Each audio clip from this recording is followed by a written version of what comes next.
কীর্তন থেকে কীটাকে বাদ দেন, এদিকে থাকলো রতন, পারলে এই রতনটুকুকে বেছে নিন, তবেই কীর্তন শোনা। সকাল থেকে সন্ধ্যা পর্যন্ত কীর্তন হয়, ওই সকাল থেকে সন্ধ্যা পর্যন্ত কীর্তন শুনলে ভগবানকে পাওয়া যায় না রে বাবা। ভগবানকে পাইতে গেলে 24 ঘন্টা কীর্তন শোনা লাগে না, 24 মিনিটে ভগবানের শুধু গুরুর লিখা হয়।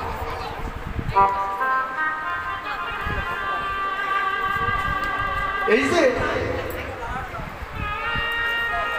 এই আসরে আমার ইসলাম ধর্মের বাবা মা আছে, আমার সনাতন ধর্মের বাবা মা আছে, ব্রাহ্মণ আছে, মহন্ত আছে, নাই বিভিন্ন সম্প্রদায়ের ভক্ত এখানে আছে বাবা। তাহলে আমরা এখানে কিসের জন্য এসেছি? সংসার জীবনে যত কিতাব জ্বালা, দুঃখ কষ্ট, মান অপমান, কামনা বাসনা, রোগ মোহ মাসহ্য যেগুলো আমাদের দেহের ভিতরে আছে বাবা, সেগুলোকে বিসর্জন দেওয়ার জন্য। আর এখানে এসে যদি এখানে ভগবানের নাম কীর্তন শুনতে এসে যদি বাবা যদি কেউ মনে করো যে ভালো লাগতেছে না, কীর্তন আর কীর্তন ভালো নয়, 60,000 টাকাতে কীর্তনের দল এসেছিল ভারত থেকে, কীর্তনই তারা কীর্তন না কি ওগুলা খাবার যায় দেখি তরকারি আলু সিদ্ধ হয়নি, বাবা আমরা কি এই জন্য আসি? এই জন্য আসি না। এই চলতে কার বাড়িতে কি যাই, সবার বাড়িতে টাকা আছে, সবার বাড়িতে পয়সা আছে, সবার বাড়িতে চাল আছে, ডাল আছে, কিন্তু এই যে আমাদের দেহের মধ্যে যে কিতাব জ্বালা, এইটুকু নিবারণ করার মতো কোনো বান্ধব নেই, কোনো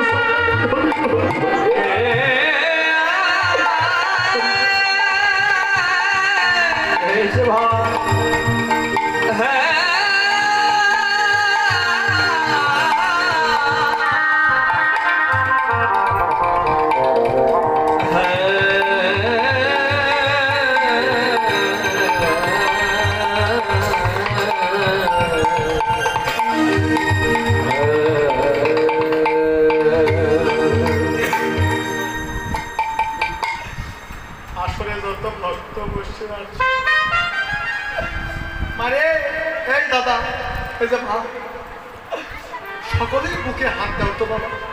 কীর্তন পরে আগে আগে শোন একটা কথা বলি,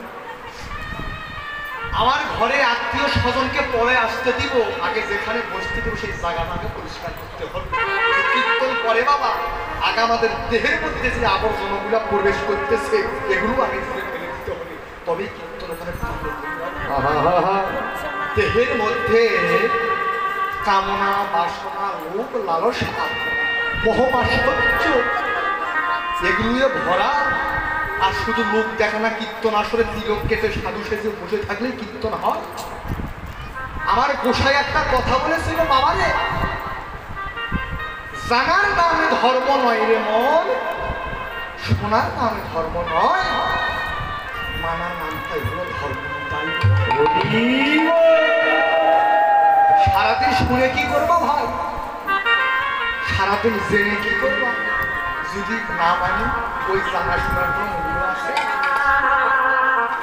আমার গৃহে যতই গ্রন্থ থাক না কেন, আমি যতই জানি না কেন, যতই আমি মহাজ্ঞানী পণ্ডিত, আমি যতই শিক্ষায় শিক্ষিত হই না কেন বাবা, আমার ভিতরে যদি সাধুগুরু বৈষ্ণবের নিষ্পাত্র যদি শিক্ষা ভক্তি না থাকে, ওই সারাদিন গ্রন্থ পড়া, সারাদিন ঠাকুর ঘরে বসে থাকা, ওই শিক্ষায় শিক্ষিত হওয়া, ওটার কোনো মূল্য নেই।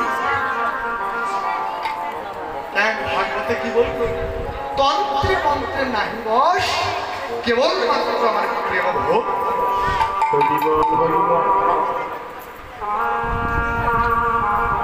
আরে শান্ত গতি বিনে পাবে না সেখানে, এবারে শান্তিপুরে বসবা যাবে মন। এবার আগে জ্বালাও গানের বাতি, হবে তোদের শুদ্ধমতি, হবো পারের বসে হবে গুরাঙ্গারে।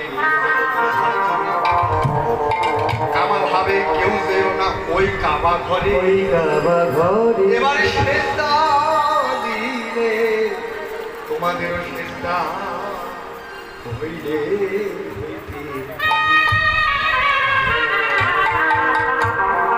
বাবা এত সহজ জিনিস নয়।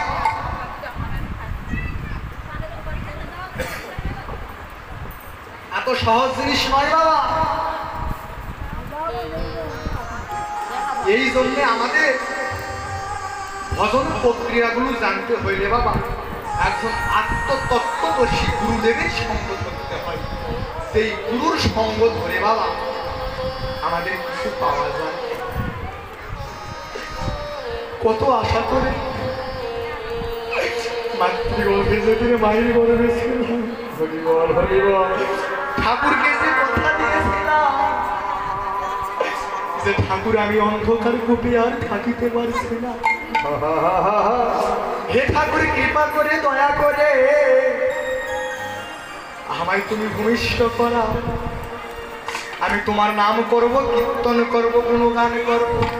কিসের কি গুণগান করা বাবা ও দাদা? কিসের কি হরিনামে করা, কীর্তন করা, সাধু সঙ্গ করা? যখন বাইরে গর্ব হইতে যখন ভূমিষ্ঠ হয়ে গেলাম, যেদিন ধরা এসে ধরা পড়ে গেলাম মায়া মমতার কাছে, সেদিন আমরা প্রভু যে তোমার না হরিবল ভাই আমি যেন ভুলেছি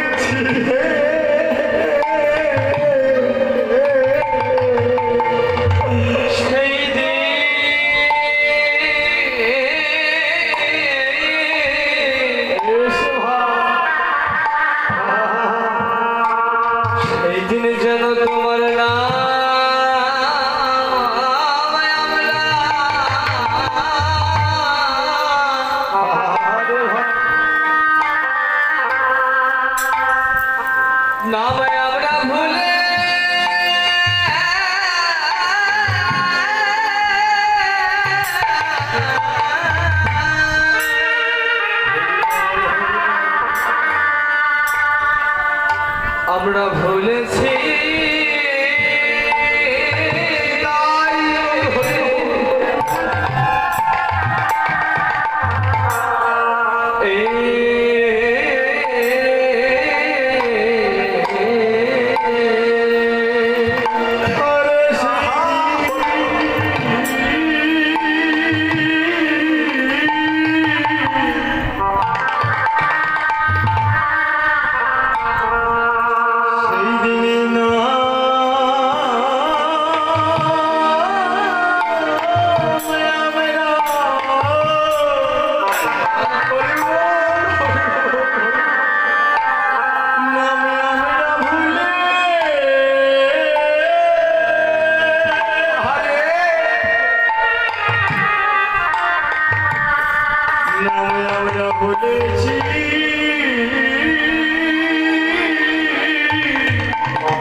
ধরা